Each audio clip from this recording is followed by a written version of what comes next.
Still sorting through that candy that was flavored with the kinds of taste. Regarding how the ordinary individual doesn't have to give any potentially maximum thought or attention to what seems to be his ordinary everyday duties.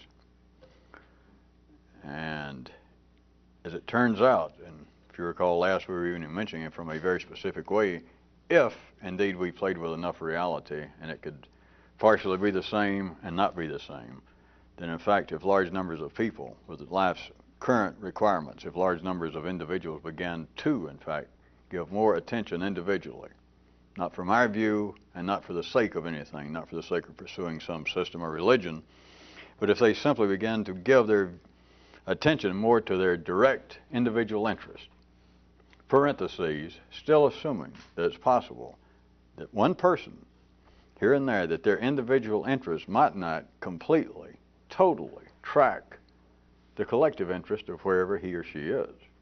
There is that possibility of a sane person individually.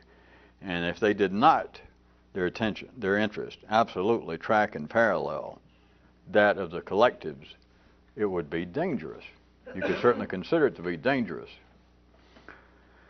So keeping that in mind, I was going to try and get you to see that as this works out in everyday operations, what you're left with, it would only be somebody that would in some way, at least in parentheses, at least in quotation marks to start with, who would be self-directed.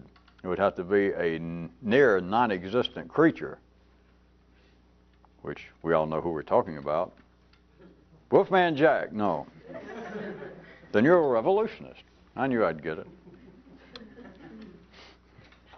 An attorney with a heart. No. Back to the Wolfman. No.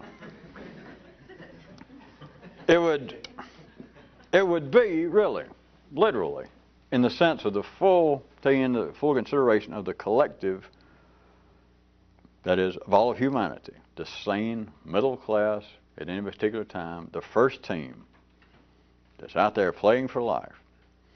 Compared to that, it would be an individual nearly non-existent. That is, on the great radar screen of importance, it would be almost non-existent, almost some sort of non-processable hermit. That's enough of that. Who knows where that is? But it would only be such an anomaly. How about that? We'll go back to electronics. It would only be that sort of transient systemic anomaly, but rather than being confined to electronic equipment, it would be confined to your electronic equipment, your own nervous system. But it would only be such a person, I was going to say, that would have any interest in, have any real use for the sorts of things we've been talking about, to wit, thinking more than you have to.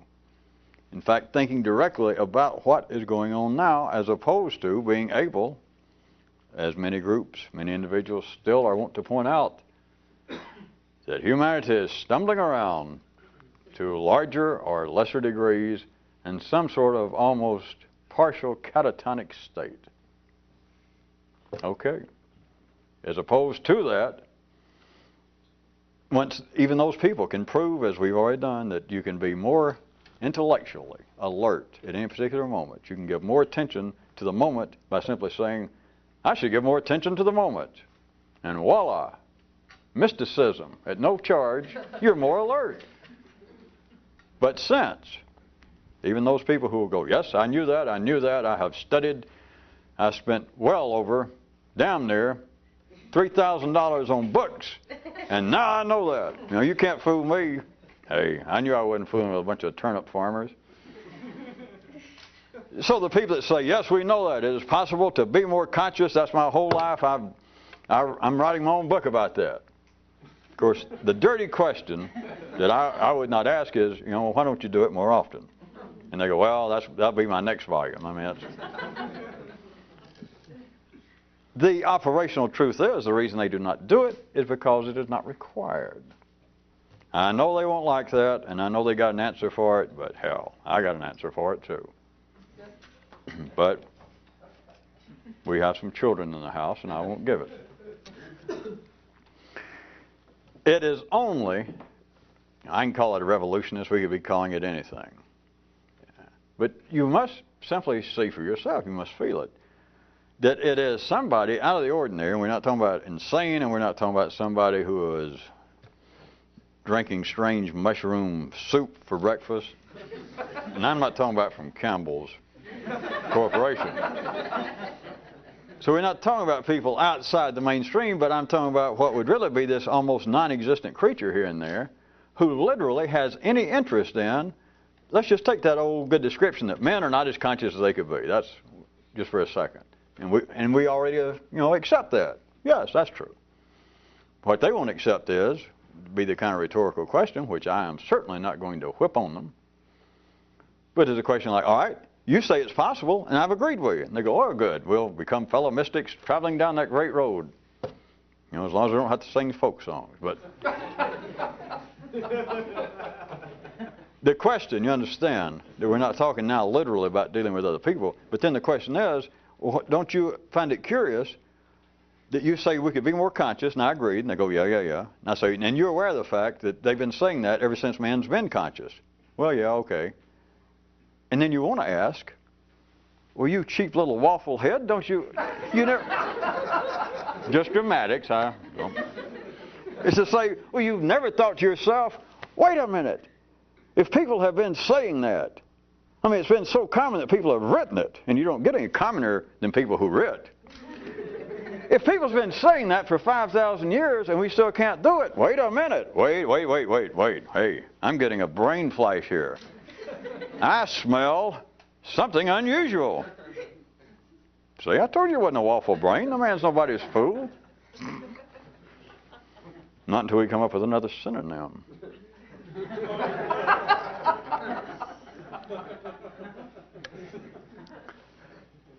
The point of all that is that I know if an ordinary person was listening to this for some reason and was trying to relate it to some sort of mystical cult or some kind of philosophical teaching, it would, no matter what you call something, me calling it a revolutionist or some kind of new intelligence, they go, oh yeah, I know what you mean, and they'd have their own, well, and they would. I'm not making fun of that because there's always people go, oh yeah, I know. But what they don't know is then you say, well, you don't find it at all unusual. Again, literally, of course, you wouldn't do that to anybody because by them not thinking it's unusual is already the answer is you don't find that unusual? Because they don't find it unusual, you don't have to ask them, don't you find it unusual? Because they don't. Or they would already have found it unusual.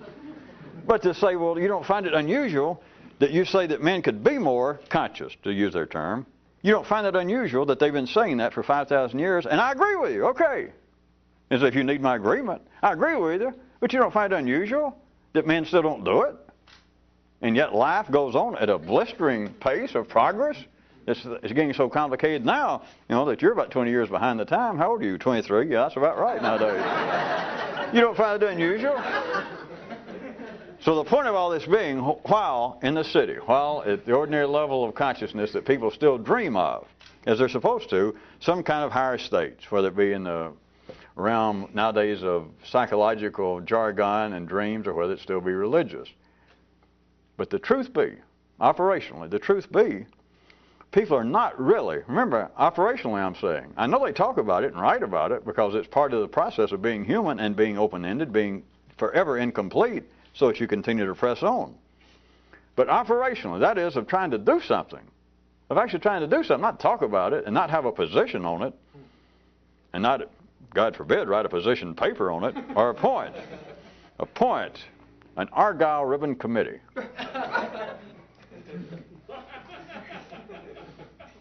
Or find that attorney representing the violent interest of the visual light. I know that got tricky, but that was some of us enjoyed that one. It would only be somebody unusual.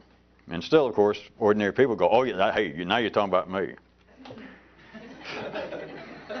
It's only somebody unusual that actually has any use for the information. Assuming it's true that, yes, you could be more alert or more conscious, whatever the hell they want to call it. I know what they want to call it. They still like more conscious because that sounds, and there's no doubt, at least in English. It sounds some way more exotic, even esoteric, than to say more alert. You know, more alert, you tell a kid, you tell a dog, hey, heads up. You know? But if we're going to be men and wear turbans, you know, and wooden shoes and robes in our homes and stare at crystals, you don't look at yourself in the mirror when you're all and say, hey, be more alert. I want to be more conscious. At any rate, operationally, it is only somebody unusual. I was saying it's a almost non-existent creature, a neurorevolutionist that actually, operationally, has any use for this. Or put another way, any need for it, which is the same thing.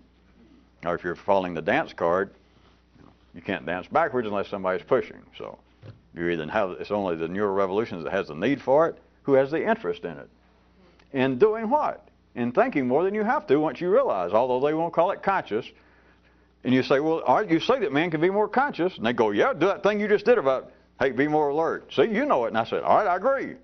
Now I say, but don't you find it unusual that you don't live in that state? Well, I'm working on it. You know, humanity's been working on it for 5,000 years that he knows of, that he'll admit. You don't find it unusual? Well, no, I don't know, it's just a lot of karma baggage. A lot of some kind of cosmic forces. I don't know, it's just hard for me to do it. What do you mean it's hard for you to do it? You can do it right now, can't you? Yeah, I can. Well, why don't you keep doing it? Oh, you don't know. That'll be in my 3rd volume. I'll tell you all about it. The real truth is, the ordinary person, and it's a nice hobby, there's nothing wrong with it, but the real truth is, ordinary people, even those who talk about it, have no real need for that. I mean, there's the proof. If you need proof, it's simply say, well, why don't you do it? You can do it right now. Well, yeah. You can do it anytime you want to. Well, yeah. Well, why don't you do it? I'll put it in my book. It's simply they've got no need for it. They have no functional interest in it. It's only somebody outside the collective. If you consider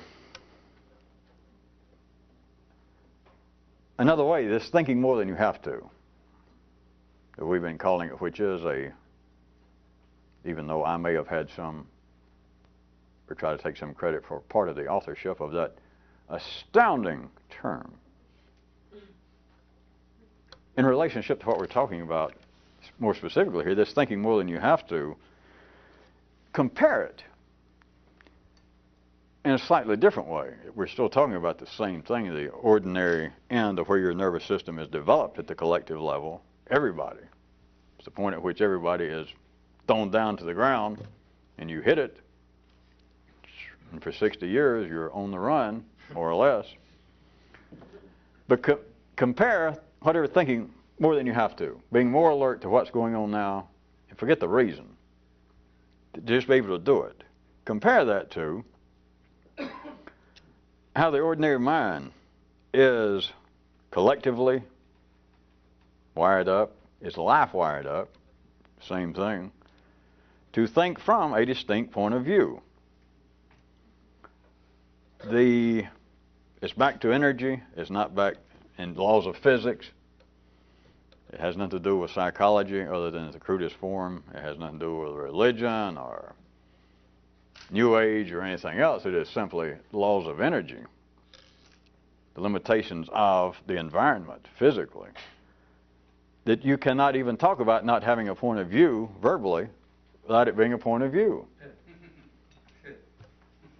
Well, for the few of you who coughed and snickered, it's just, it's so a real fireman should not go into a burning house and then feign being surprised he begins to choke. So, I mean, here, if I'm going to drag you in, don't get inside, or if you're going in of your own free will, don't go inside and then go, help, I'm choking. What the hell? I'm telling you, you're going to choke before you go in. To talk about thinking from no point of view, your mind goes, all right, got you. See? In other words, you're already choking, but you're going,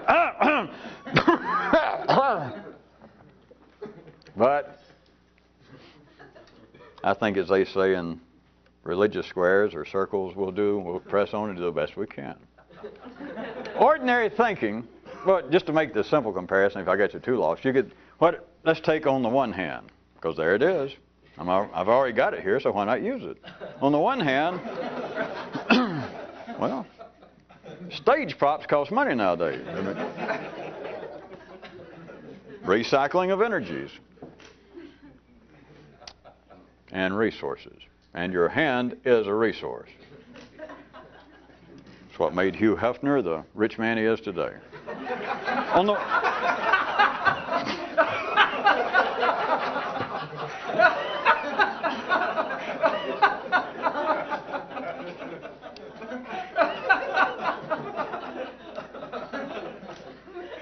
Well, I don't know how we got back on the subject of dairy farmers. I thought we left that last time. His name's not Heifer? What is it? Oh. On the one hand, you would have someone thinking more than they had to. Let me just leave it at that. Don't fill in the blanks. Try your best not to. Oh, yes, thinking more than you have to as a good blank. Catholic. Humanist. No, just thinking more than you have to. Just leave it there. And then, on the other hand, what I was trying to get you to compare it to is the ordinary mind thinking from a particular point of view. And they are, as much as you can talk, are opposed. Although you already, enough of you heard it and choked a little bit to know that even to talk about assuming this in some way that I'm inferring is from no point of view, just to listen. It's not a fault of yours. It's the way the human nervous system is limited by the confinement of the laws of physics, until I think of a better description, that this would be thinking from no particular point of view, which if you hear it and go, all right, I agree or disagree. No matter what you say, that's all right from some point of view, because that is just the nature of polarized energy. It has to bounce back and forth. It has to stop somewhere for a minute and go, okay, got you. Or else go, hey, you're nuts. It has to do something, but it's a point of view. But consider the point of view. As great, as efficient, as unassailable as it is on the collective level, having a point of view has done everything that we have. It has made such important literary contributions to Western civilization as Playboy possible. Cameras, lights, action, the Comedy Writers Guild. Everything that is in the secondary world is directly attributed, of course, and based on speech, but also speech itself has got to be based on a point of view, or you cannot conclude a sentence. And so the whole secondary world, all of civilization, everything that we need to be alive, and when I say we, I mean every mother's son of us. I don't care whether you're a revolutionist or a duck farmer. Out there has got to be the point of view in the same way as we were pointing out. Out there has got to be sexual morality, for instance. All for it. And it may have no particular pertinence to you. But by God, if a push came to shove, you'd be out there, if you had to, marching. Yes, yes. Patriotism for everybody. Yes, I'll fight for my country. Be sure and send me my draft notice. I'll be in Ontario. Oh, yes, I meant Ontario, Nebraska.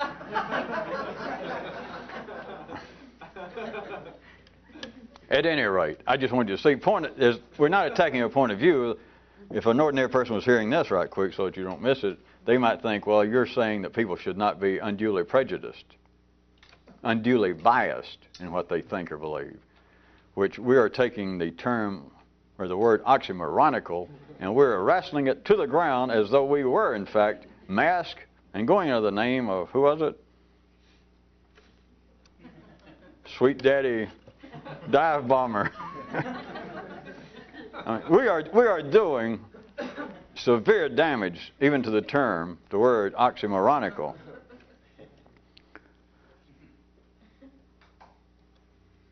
The ordinary mind cannot work without a point of view, and we're not attacking the point of view on the basis that you're as philosophically inclined and as intelligent as Lennon and McCartney, bad-mouthing in song and not verse, men with no point of view. No, that's as old as having a point of view. As people saying, well, people over here are too biased in their religious opinions. Or this man over here, this group, they are too opinionated in their political persuasions. It's not a matter of two. You don't need any adverb, except in the city. You don't need any adjective. There is no modifier to being too biased, too prejudiced, too opinionated. If, at the ordinary level, you are not biased, opinionated, and prejudiced, your brain's dead. Because all that is a point of view. Of course, your ordinary, somebody says, well, wait a minute, yeah, but you don't want an extreme point of view. Life takes care of that. I mean, you certainly might not want to live by somebody who was running some kind of fringe hate group. But life takes care of, well, it got too opinionated and it got out of hand. Yes, and you can always tell when it did. You can always tell. Those people, that part of life's body, the people just represent, but that part of life's body undergoes a form of, well, you got it, internal partial suicide. A point of view is not a pejorative term, except a point of view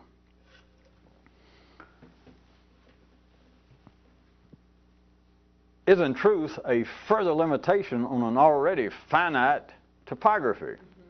That is, the human brain.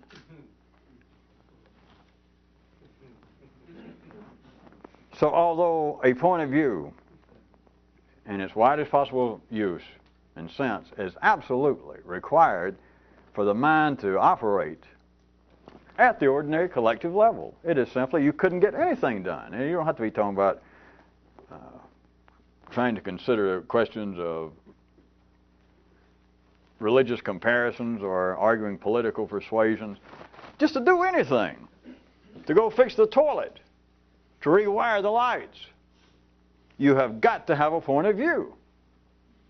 You've got to start somewhere. There's got to be some object to it. You've got to have some feeling, again, assuming that you're sane and can make hand gestures, of whether you know what you're doing, whether you don't know what you're doing, whether you've got to call an expert, whether they know what he's doing, whether it's important that he knows what he's doing. There has to be a point of view for that to operate. But without any doubt, if you can get anywhere past that, a point of view, as necessary as it is collectively, there's no question about that. To say it's necessary is a gross understatement.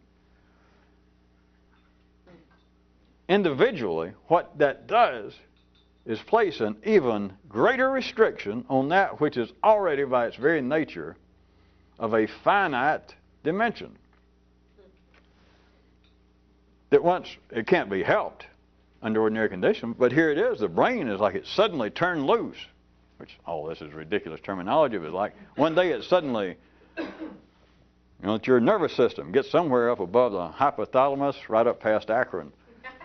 And it's like suddenly, instead of all those great reptilian and crude thoughts, like some old cheap lizard or attorney, don't keep writing me, all you lizards.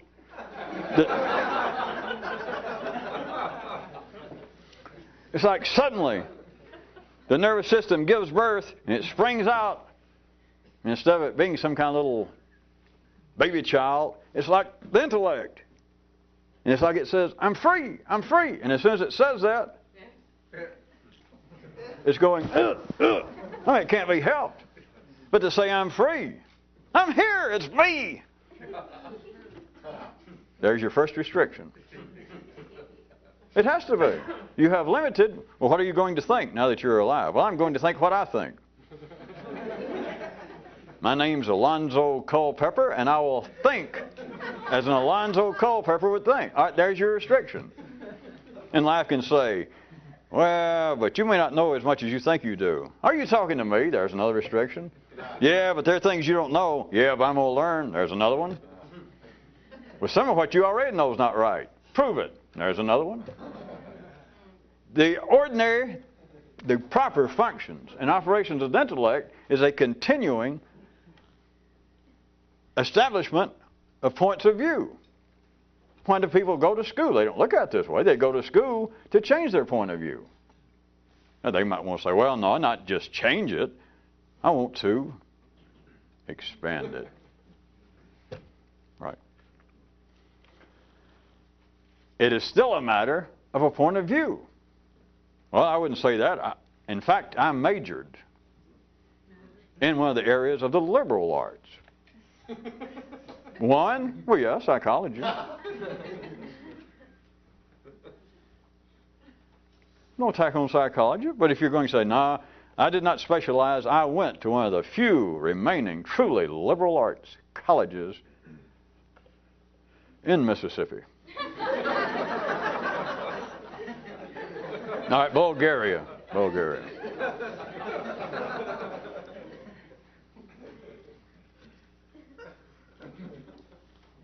The point of view, I'll refer you one more time to your manual on page 27 that says two hands gesturing means very important. Either that or you have some kind of motor skill problem.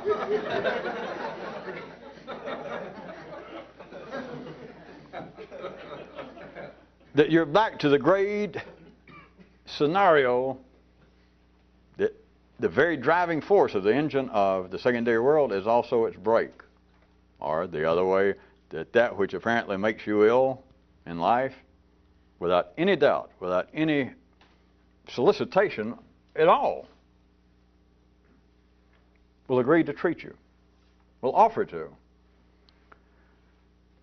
On that basis, you're still left with this, that the point of view, what we're trying to lump up as the point of view that ordinary people are inclined in to varying degrees to find offense, to censure, that, well, a point of view infers that you are in some way unduly prejudiced, there you go with that you're in some way too biased, too biased.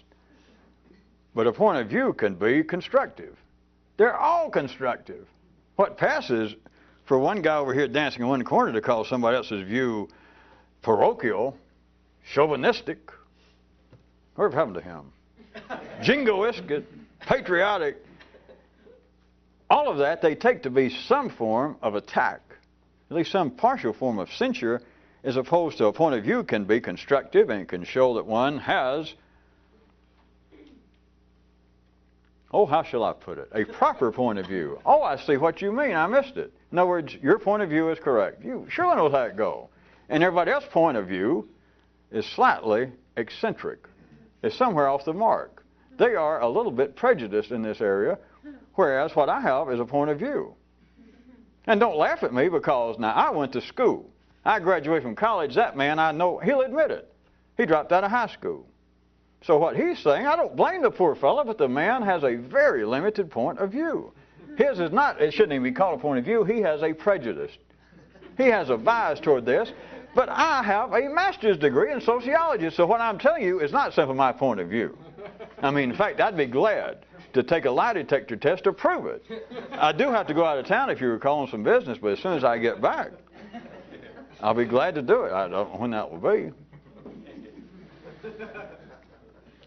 So a point of view in a very wide sense, what I'm calling a point of view, if you will accept and see for at least a glimpse, is in no way a negative inference to the way humans think at the ordinary collective level. But a point of view is a growth catalyst, it is fertilizer, it is fuel, it is a necessary ingredient to the ordinary intellect to grow. You just can't even think. You cannot talk without a, quote, point of view. Then, if you can get away from the collective level, to see that every point of view is the establishment of yet a further restriction on that which is already a finite topography. So you got the great from a polarized verbal description, which is the only kind of verbal descriptions that will carry through the airwaves and get into your home speakers and into your hearers. That the very thing that, oh boy, the more I have a point of view, it's like the more I eat of this, the better I get. Which is to say, from a less collective view, the more I eat of this, the more I poison myself. But do you recall a Kyroot that didn't get a lot of reaction, which is, tell me something new. Last time was, it said that in the secondary world, which does not poison, nourishes. Close. that which nourishes poisons. But you can't say that right out in the Kyroot, or people go, I started to say people go, what? But hell, they went what with that cleaned up version, so what am I worried about? I mean, how can you look doubly blank? That's right. I'm gonna point that out to Kyroots. He keeps. Well, some of these he keeps in this place that he mentioned that a lot of you don't know about. There's a place over in the universe though that are in charge of watering down myths. And some of these he sends, and I know. Well, just trust me, or at least I suspect it.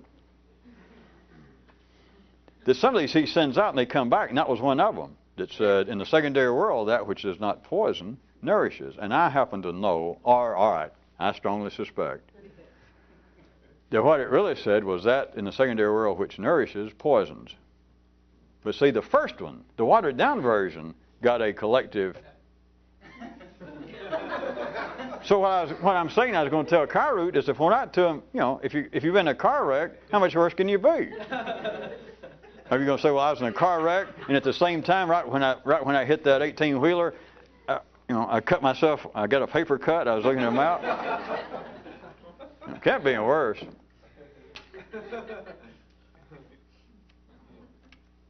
We will pick up at a point of view next time, unless, of course, you all change your point of view and we do not have to pursue this.